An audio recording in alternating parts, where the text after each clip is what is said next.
ঘোড়া খাওয়া যায় আছে? অনেকে আছে খায়।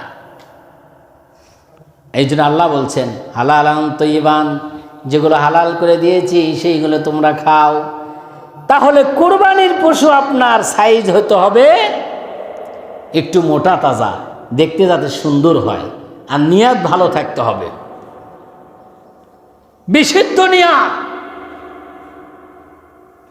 প্রায় 1 লক্ষ টাকা বা কিছু কম থাকলে আপনাকে কি দিতে হবে?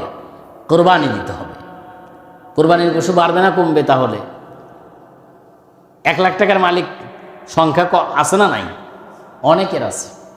একজন ভ্যান চালক তারও 1 লাখ টাকা আছে। আপনি একটু হিসাব করে দেখেন, 1 বিঘা জমি রাখছে, আধা বিঘা জমি রাখছে, দেখবেন 1 লাখ টাকা দিয়া। এখন 1 বিঘা জমি কয় লাখ? 2 লাখ কমপক্ষে। একজন মানুষ যদি বছরের শুরু থেকে নিয়াত করে সামনে বছর তো কুরবানি আছে, আমাকে দিতে হবে, যত কামাই করবে মাসে 1000 রাখবে, কয় হাজার? 12,000 হইলো, 12,000 টাকা তো কুরবানি হবে না? হবে না? ছাগল হবে না? তাই ভাই ছাগলই তো দিবেন টাকা, ছাগলটাই তো আল্লাহ রাসূল দিচ্ছেন। রাসূল আকরাম সাল্লাল্লাহু আলাইহি সাল্লাম কি কুরবানি করছেন? বকরি, শাতুন, ছাগল, দুম্বা, ভেড়া, এগুলোই তো রাসূল দিয়েছেন।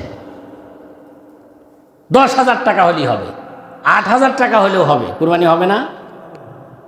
নাম আর ডাক, নাম ফুটানোর জন্য যদি কুরবানি দেন, ওই কুরবানি আল্লাহর দরবারে কবুল হবে না। আর নাম ফুটানোর জন্য কুরবানি দিলে কমপক্ষে 1 লক্ষ টাকা লাগবে। 50,000 টাকার গরু কিনলে নাম ফুটবে না? ফুটবে নাকি? 50,000 টাকার গরু দেখানো যাবে মানুষকে? দেখানো যাবে না, সুযোগই নাই। কি মগা নিয়ে আসছে রে, এই দুর্নামই শেষ হয়ে যাবে, আরো কুরবানি অবস্থা খারাপ হয়ে যাবে। যেহেতু নাম ফুটাইবে তখন 1 লাখ টাকার বেশি দিতে হবে। নাম ফুটানোর দরকার নাই, আপনি যদি 1 লাখ টাকা দেওয়ার সামর্থ্য তাকে দিবেন, না হলে 5টা ছাগল কিনে দেন, সমস্যা নাই, ভাগে দেন, আল্লাহকে রাজি খুশি করানোর জন্য দেন। একমাত্র নিয়াত থাকবে আল্লাহকে রাজি খুশি করার জন্য, দেখবেন আপনার আর সমস্যা হচ্ছে না, কেউ নিন্দাবেও না।